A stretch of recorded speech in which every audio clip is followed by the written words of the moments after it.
Remue ménage.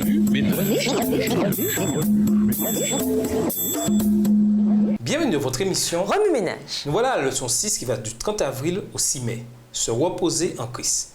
Venez à moi, vous tous qui êtes fatigués de porter un lourd fardeau, et je vous donnerai le repos. Matthieu 11, verset 28. Nous pouvons nous reposer en Jésus parce qu'il prend soin de nous. De la prospérité à la pauvreté. Lisons Matthieu 9, les versets 9 à 13. Matthieu 9, les versets 9 à 13. De là, étant allé plus loin, Jésus vit un homme assis au lieu des péages et qui s'appelait Matthieu et lui dit « Suis-moi ». Cet homme se leva et le suivit. Comme Jésus était à table dans la maison, voici beaucoup de publicains et de gens de mauvaise vie vinrent se mettre à table avec lui et avec ses disciples. Les pharisiens virent cela et ils dirent à ses disciples « Pourquoi votre maître mange-t-il avec les publicains et les gens de mauvaise vie ?» Ce que Jésus ayant entendu, il dit « Ce ne sont pas ceux qui se portent bien qui ont besoin de médecins, mais les malades. Allez et apprenez ce que signifie « Je prends plaisir à la miséricorde et non au sacrifice, car je ne suis pas venu appeler des justes, mais des pécheurs. » Vous avez probablement déjà entendu l'expression de la prospérité à la pauvreté. Internet foisonne d'histoires d'athlètes professionnels qui, au fait de leur carrière, ont tout perdu à la suite d'une blessure. De célébrités qui tournaient des films et des annonces télévisées et se sont retrouvés soudain à mendier à cause de leur dépendance à la drogue, ou d'hommes et de femmes d'affaires qui géraient les fonds spéculatifs les plus intéressants mais ont déclaré faillite à cause de leur cupidité. Bien que les blessures, la drogue et la cupidité soient des choses courantes parmi ceux qui sont passés de la prospérité à la pauvreté, tel n'est pas le cas pour Matthieu, un collecteur d'impôts faisant partie de l'élite des employés du gouvernement romain à Capernaum et vraisemblablement haï de certains de ses concitoyens. Il avait tout le prestige, la richesse et la position sociale dont un homme pouvait rêver. Mais un jour, Jésus vient à la table où il percevait les impôts. Dès lors, son expérience de la prospérité à la pauvreté se remplit de joie, de paix, d'aventure et de nombreuses merveilles, tandis qu'il marche aux côtés du roi des rois. Matthieu était un homme d'affaires, le type de personne qui analyse tous les risques potentiels avant de prendre une décision. Mais la Bible est claire. Jésus lui dit « Suis-moi ». Matthieu se leva et le suivit. Matthieu 9, verset 9. Contrairement à bon nombre d'entre nous, lorsque nous sommes face à une décision qui transforme la vie, Matthieu n'y regarde pas à deux fois. Aucune question, aucune hésitation de sa part. Il s'abandonne immédiatement au Messie dans une obéissance empreinte de loyauté. Il sait qu'au lieu de passer de la prospérité à la pauvreté, il prend une décision qui le fera passer de la prospérité à une gloire éternelle. Matthieu apprend de nombreuses et puissantes leçons directement du Maître. Et il est témoin de nombreux miracles. Tout comme Jésus a appelé ses disciples, il vous appelle, vous aussi, à quelque chose d'extraordinaire. Si vous ne comprenez pas pleinement ce que l'avenir vous réserve, en revanche, chaque leçon de cette semaine vous permettra de mieux comprendre à quel point suivre Jésus apporte une joie et une paix profonde, tandis que vous vous associez à lui et vous engagez à faire sa volonté.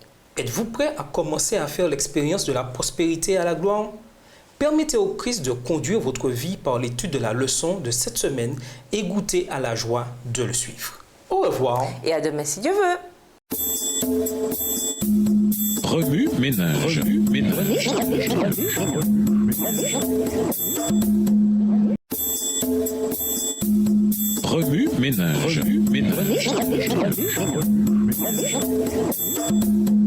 Bienvenue dans votre émission Remue ménage. Nous voilà au dimanche 1er mai. Du repos pour vos âmes. La genèse du repos du sabbat. Lisons Genèse 2, les versets 2 et 3. Genèse 2, les versets 2 et 3. Dieu acheva au 7e jour son œuvre qu'il avait faite, et il se reposa au 7e jour de toute son œuvre qu'il avait faite.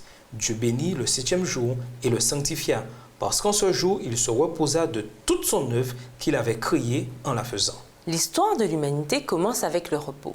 Selon Genèse 2, les versets 2 et 3, Dieu prend un jour pour se reposer de son œuvre créatrice. Il n'est pas épuisé d'avoir créé le monde, car il ne se fatigue jamais et n'éprouve aucun besoin de dormir. Il établit plutôt un exemple pour l'humanité.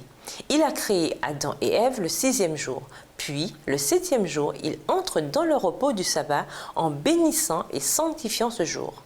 Par conséquent, le sabbat est un mémorial de la puissance créatrice du Dieu Tout-Puissant.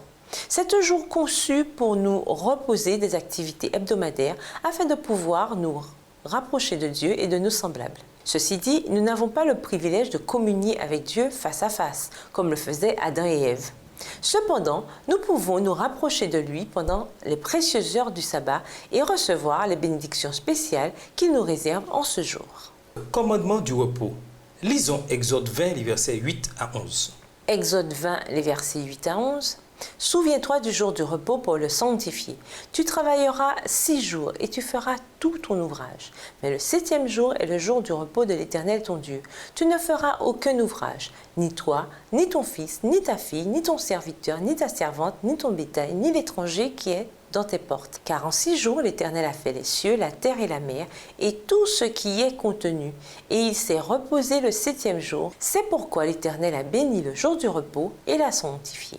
Avant même que Dieu ne proclame les 10 commandements au mont Sinaï, il chercha à enseigner à ses enfants à se reposer pendant le sabbat. Et lorsque les Israélites erraient dans le désert, Dieu leur envoya la manne, Exode 16, versets 13 à 30. Ils devaient la ramasser pendant 6 jours. Les 5 premiers jours, ils ne ramassaient que la quantité correspondant à leurs besoins du jour, se confiant en Dieu pour leur pain quotidien. Ils ne conservaient aucune manne pour le jour suivant. Dans le cas contraire, elle devenait infecte. Le 6e jour, il ramassait une double portion de manne pour ne pas avoir à en ramasser pendant le sabbat. Le 7e jour, selon son institution en Éden, devait être sanctifié.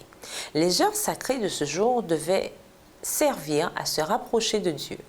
Lorsque le Créateur proclama le commandement du sabbat depuis le Sinaï, il précisa à son peuple que ce jour constituait un mémorial éternel de la création. Exode 20, les versets 8 à 11. Plus tard, Dieu affirma que le sabbat était un signe et le symbole d'une alliance éternelle entre les enfants d'Israël et lui. Exode 31, les versets 16 et 17. Lorsque Moïse répéta les commandements avant sa mort, il rappela au peuple que le repos du sabbat était aussi un mémorial de leur libération d'Égypte, de même qu'un mémorial du Dieu qui les avait créés, nourris et sauvés. Le repos du sabbat, symbole de la rédemption. Lisons Luc 23, le verset 56. Luc 23, verset 56. Et, s'en étant retournées, elles préparèrent des aromates et des parfums, puis elles se reposèrent le jour du sabbat selon la loi. De nombreuses confessions chrétiennes considèrent la résurrection de Jésus comme une raison d'observer le dimanche en tant que jour d'adoration. Cependant, beaucoup ne voient pas que le repos du sabbat fut pris en considération même dans le plan du salut. Non seulement les femmes et les disciples observèrent le sabbat, mais Jésus lui-même aussi dans le tombeau. Ainsi, en plus d'être un témoignage de l'amour incomparable de Dieu pour ses créatures déchues, le repos du sabbat est devenu un symbole de la création et de la rédemption. Au lieu de perdre sa signification à la croix, il a acquis plutôt un double objectif et une signification plus profonde. Se reposer en Jésus. Lisons Exode 33, verset 14. Exode 33, le verset 14, l'Éternel répondit « Je marcherai moi-même avec toi et je te donnerai du repos. » La vie est devenue ridiculement chargée. Nous faisons plusieurs tâches en même temps, ou bien nous nous précipitons d'une activité à l'autre. La technologie, censée nous rendre la vie plus facile, nous consume. Au lieu d'être plus calmes, plus détendus, nous sommes plus stressés que jamais. C'est pour cette raison que Jésus nous appelle à venir à lui. Lui seul peut nous donner du repos. Ce même Dieu qui a dit à Moïse « Je marcherai moi-même avec toi et je te donnerai du repos » Exode 33, verset 14 de la version Colombe. Promet de nous donner du repos à nous aussi. C'est en sa présence que nous trouvons le repos après lequel soupire notre âme fatiguée et chargée. C'est en marchant chaque jour avec Jésus que nous trouvons la joie et la paix. Et c'est sa présence dans le repos du sabbat qui rend le sabbat si spécial, si immuable. Dieu a toujours eu pour objectif de communier avec l'humanité. Avant le péché, il se promenait dans le jardin avec Adam et Ève. Après l'entrée du péché dans le monde, il institue le sanctuaire pour qu'il puisse y rencontrer son peuple et lui enseigner son amour et son salut. Puis, il revêt l'humanité et marche avec nous. Et aujourd'hui, le Saint-Esprit demeure en tous ceux qui lui ouvrent leur cœur. C'est à eux qu'il accorde le vrai repos. Le repos éternel. Lisons Ésaïe 66, verset 23. Ésaïe 66, le verset 23. « À chaque nouvelle lune et à chaque sabbat, toute chair viendra se prosterner devant moi, dit l'Éternel. » Il existe un repos au-delà de ce monde. un repos qui durera d'âge en âge. Dieu a promis d'essuyer les larmes de tous ceux qu'il sauve. Il n'y aura plus de douleur, de maladie, de fatigue, d'inquiétude, de moments difficiles, de mort. À ceux qui ont lavé leur robe dans le sang de l'agneau et sont venus de la grande tribulation, un repos éternel est promis. Ceux qui ont vaincu seront éternellement en présence de l'agneau. Apocalypse 7, les versets 14 à 17. Dans la nouvelle terre, ils se réuniront chaque sabbat et chaque nouvelle lune autour du trône de Dieu. Le repos du sabbat aura alors un triple symbole. Symbole de la première création, symbole de la rédemption de l'humanité et symbole de la victoire éternelle de l'humanité. Sur la nouvelle terre, celui qui est fatigué et chargé trouvera le repos. Remue-ménage, pourquoi est-il aussi important de se reposer en Dieu? Que va-t-il se passer si nous ne le faisons pas? Au revoir. Et à demain si Dieu veut. Remue-ménage. Remue-ménage.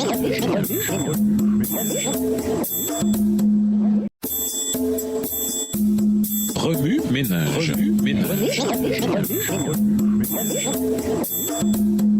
Bienvenue dans votre émission. Remue-ménage. Nous voilà au lundi 2 mai. Un seul Dieu et des préceptes immuables. Lisons Matthieu 5, verset 18. Matthieu 5, le verset 18. Car, je vous le dis en vérité, tant que le ciel et la terre ne passeront point, il ne disparaîtra pas de la loi un seul iota ou un seul trait de lettre jusqu'à ce que tout soit arrivé. Tant que le ciel et la terre ne passeront point, dit Jésus, il ne disparaîtra pas de la loi un seul iota ou un seul trait de lettre jusqu'à ce que tout soit arrivé. Matthieu 5, verset 18. En observant la loi, Jésus a fait ressortir son immuabilité et a montré que, par sa grâce, les fils et les filles d'Adam peuvent parfaitement s'y conformer.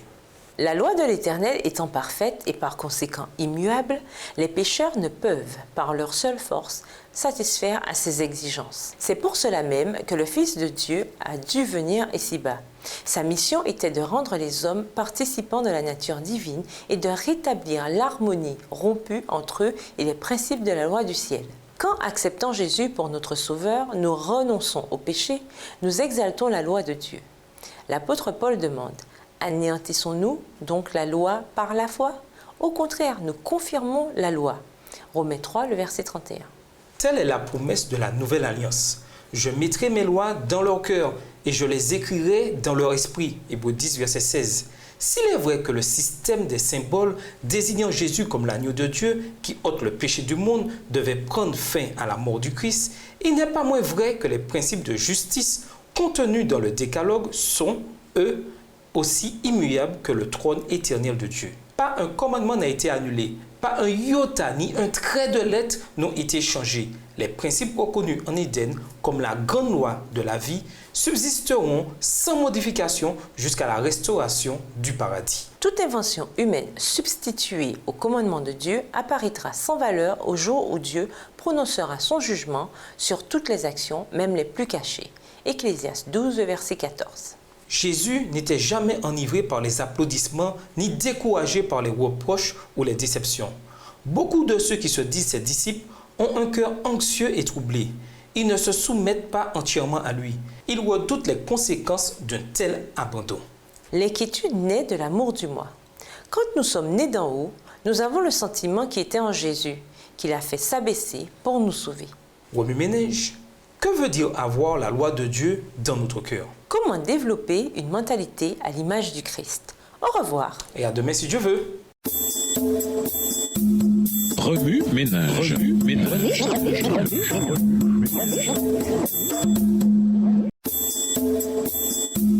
Remue-ménage. Remue-ménage. Bienvenue dans votre émission. Remue-ménage. Nous voilà au mardi 3 mai. Je veux que vous vous reposiez. Lisons Ésaïe 58, les versets 13 et 14. Ésaïe 58, les versets 13 et 14. Si tu retiens ton pied pendant le sabbat, pour ne pas faire ta volonté en mon saint jour, si tu fais du sabbat tes délices pour sanctifier l'Éternel en le glorifiant, alors tu mettras ton plaisir en l'Éternel, et je te ferai monter sur les hauteurs du pays. Je te ferai jouir de l'héritage de Jacob ton père, car la bouche de l'Éternel a parlé. Pendant de nombreuses années, les humains ont suivi le cycle de la semaine de 7 jours prédéterminé par Dieu. Cependant, au fil du temps, différents pays ont apporté des changements au calendrier. Par exemple, les soviétiques assimilèrent la semaine de travail de 7 jours à la religion puisque la Bible déclare que Dieu travailla pendant 6 jours et se reposa le 7e jour. En 1929, ils créèrent donc un nouveau calendrier, le calendrier éternel soviétique. Bien que conservant les 365 jours de l'année, les soviétiques créèrent une semaine de 5 jours et un mois de 30 jours composé de 6 semaines. Un dictionnaire nous donne les 2 définitions suivantes du mot repos. Période, jour pendant lesquels quelqu'un cesse son travail et état de quelqu'un qui est sans inquiétude ni préoccupation, dont rien ne trouble la tranquillité. Mais que veut dire Dieu lorsqu'il nous dit de nous reposer? L'origine du mot repos est du moyen anglais, du vieil anglais, apparenté au vieux haut allemand Rasta, repos, et peut-être au vieux haut allemand Ruhe, calme. Ce n'est pas parce qu'il était fatigué que Dieu s'est reposé le 7e jour. Jésus promet que si nous venons à lui, il nous donnera du repos. Matthieu 11, versets 28 à 30. Le sabbat étant un jour pour nous rapprocher de Dieu et de nos frères et sœurs en Christ, cessons de nous occuper de nos propres affaires. Ésaïe 58, verset 13. À cet égard, préparons-nous dès le début de la semaine pour le sabbat, afin qu'à son arrivée, nous ne fassions que poursuivre ce que nous avons pratiqué pendant la semaine. Serais-je en train de dire qu'il nous faut sanctifier tous les jours? Loin de là.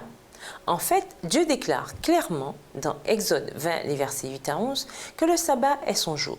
C'est ainsi qu'il faut le comprendre. Disons par exemple que vous êtes en relation avec une personne et que vous lui parlez chaque jour au téléphone.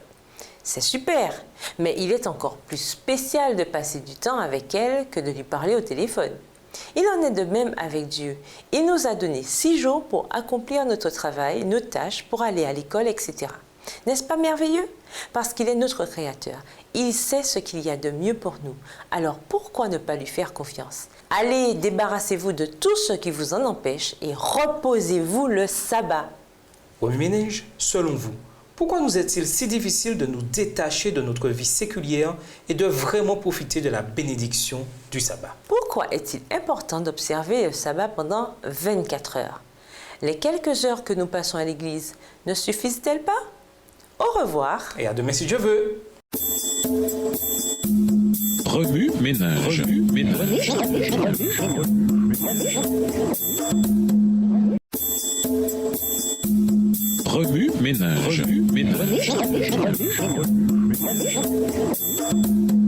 Bienvenue dans votre émission. Remue-ménage. Nous voilà mercredi 4 mai.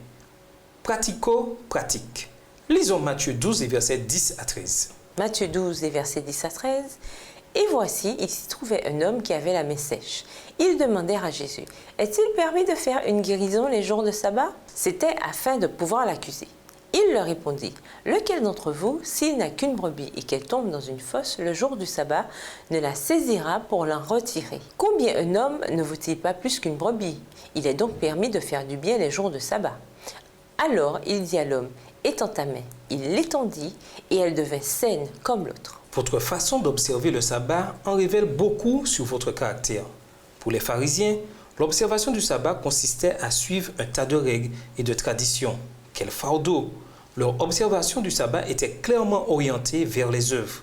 Mais en réalité, le sabbat devrait être un jour de joie, un jour qui nous soulage du travail des autres jours de la semaine afin que nous puissions passer plus de temps avec notre Sauveur. Lorsque nous passons du temps avec Jésus, le sabbat, nous approfondissons tellement plus son amour, sa joie et sa compassion. Le caractère de Jésus nous remplit de paix, d'admiration et nous procure le repos. Ceci dit, comment observer le sabbat et développer un caractère semblable à celui du Christ? Voici quelques idées pratiques. Premièrement, soyez sociable. Jésus aimait la compagnie des gens, y compris des enfants. Il en profitait pour satisfaire les besoins spirituels et physiques de tous. Matthieu 14, versets 13 à 21. Par des paroles aimables et des actes de bonté, vous pouvez vous aussi vous entourer non seulement d'amis de votre âge, mais aussi de personnes âgées qui ont besoin d'une étreinte, de sans-abri qui ont besoin d'un sourire et d'un repas nourrissant, et d'enfants avec des besoins spéciaux qui ont besoin d'un coup de pouce pour s'adapter à la société. Deuxièmement, partagez le don de la sagesse. Les gens suivaient Jésus non seulement parce qu'il faisait des miracles, mais aussi à cause de ses enseignements. Il étonnait ses auditeurs, même les enfants, à cause des paroles pleines de sagesse que lui inspirait son Père céleste. Luc 2, les versets 41 à 52. Assurément, vous connaissez des gens qui ne connaissent pas Dieu ou n'ont pas entendu ces paroles extraordinaires. Profitez de vos rencontres sociales pour faire briller sa lumière sur ces âmes qui marchent dans les ténèbres. Partagez des paroles bibliques qui vont les aider à se focaliser sur le Christ. Troisièmement, faites preuve d'ouverture. Les pharisiens traînaient un tel poids à cause de leur montagne de tradition qu'ils passèrent à côté de la plus grande promesse vivante jamais faite à des êtres humains, la venue du Messie, et de ce fait n'y participèrent pas. Leur vision limitée les empêcha de devenir de nouvelles créatures en Jésus. Ne tombez pas dans un tel travers. Faites du jour du sabbat un jour où vous vous consacrez de nouveau à Dieu. Le sabbat, laissez Dieu vous montrer toutes les nouvelles choses qu'il veut accomplir par vous en son jour. Établissez un partenariat avec lui dans de nouvelles aventures. Parlez à de nouvelles personnes à l'église. Faites-vous de nouveaux amis et par-dessus tout, devenez une nouvelle créature pour la gloire de Dieu. Remue-Ménage, selon vous, quelles traditions locales ont un impact sur votre façon d'observer le sabbat?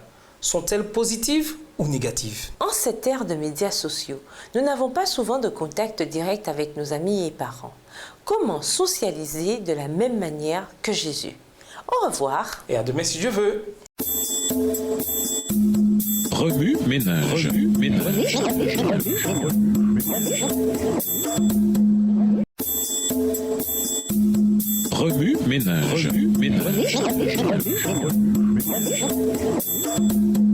Bienvenue dans votre émission. Remue-Ménage. Nous voilà au jeudi 5 mai. Un trésor, un repos et un renouveau. Lisons Matthieu 13, le verset 52. Matthieu 13, verset 52. Et il leur dit, c'est pourquoi tout scribe instruit de ceux qui regardent le royaume des cieux est semblable à un maître de maison qui tire de son trésor des choses nouvelles et des choses anciennes. Pour quelles raisons utilisez-vous les dons que Dieu vous accorde tout au long de la semaine? Et de quelle façon les utilisez-vous? Je parle ici tout spécialement du jour du sabbat. Notre monde est devenu un champ de bataille du temps. Certains sont en proie à une inquiétude constante. D'autres ont peur d'arriver en retard au travail. Des étudiants sont anxieux, rien qu'en pensant aux fameux examens qu'ils doivent réussir pour obtenir leur diplôme. Nous nous dépêchons de rentrer à la maison pour ne pas manquer notre émission de télévision préférée. Avec le développement de la technologie mobile, certains passent des heures sur Facebook, Instagram et Twitter. Malheureusement, cette réalité affecte notre façon d'observer le sabbat. Tout comme les pharisiens alourdissaient le sabbat avec une grande quantité de règles, parfois dignes de sens, de même, nous alourdissons nos sabbats avec une si grande succession d'activités que nous oublions pourquoi Dieu nous a donné ce saint jour avant tout. Et pourtant, Dieu désire passer le sabbat avec nous de façon personnelle et unique. L'aurions-nous oublié? Souvent, nos sabbats sont remplis de tâches, toutes saintes et belles. Malheureusement, ces activités qui remplissent notre ordre du jour nous vident de l'esprit du Christ. Présentation, réunion à n'en plus finir, répétition. Cette routine nous donne rarement le temps d'avaler notre repas. Vite, il faut courir pour ne pas manquer notre rendez-vous suivant. Au cœur de cet emploi du temps surchargé, Jésus n'a plus aucune occasion de s'entretenir avec nous. Cette citation est tirée du livre 365 Lives, 365 vies, écrit par Milton Bettencourt. Qu'est-ce qu'un saint délice? Quand on parle du sabbat, la véritable définition du délice, c'est avoir une rencontre avec Dieu par la prière, l'étude de la Bible, les visites rendues aux nécessiteux, la contemplation des merveilles de la création divine et le partage des bénédictions divines avec ceux qui en ont moins que nous. Le sabbat cesse d'être un fardeau lorsque nous commençons à le passer en compagnie de notre Père Céleste, à l'exemple de Jésus. Par la grâce, obéissons comme le Seigneur au commandement de Dieu, y compris au 4e, non comme un devoir, mais comme un don qui nous est présenté dans l'amour. Remue-Ménage, le sabbat est-il devenu un fardeau pour vous? Si oui, pourquoi? Et que pouvez-vous faire à cet égard? À part ce que nous avons déjà mentionné, que pouvons-nous faire pour profiter du sabbat? Au revoir. Et à demain si Dieu veut. Remue-Ménage.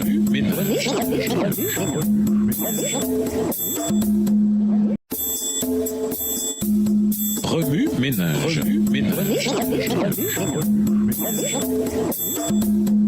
Bienvenue dans votre émission Remue-ménage. Voilà vendredi 6 mai. Connaître Jésus, c'est connaître la paix. Lisons Psaume 62, les versets 5 à 8. Psaume 62, les versets 5 à 8. Oui, mon âme, confie-toi en Dieu, car de lui vient mon espérance. Oui, c'est lui qui est mon rocher et mon salut, ma haute retraite. Je ne chancellerai pas. Sur Dieu repose mon salut et ma gloire, le rocher de ma force, mon refuge est en Dieu. En tout temps, peuple, confiez-vous en lui. Répandez-vous cœur en sa présence. Dieu est notre refuge. Pour conclure, la plupart des églises ont une croix à l'intérieur ou à l'extérieur. La croix est un symbole puissant de ce que Jésus a fait et fait pour nous. Mais quelle est notre réponse à la croix?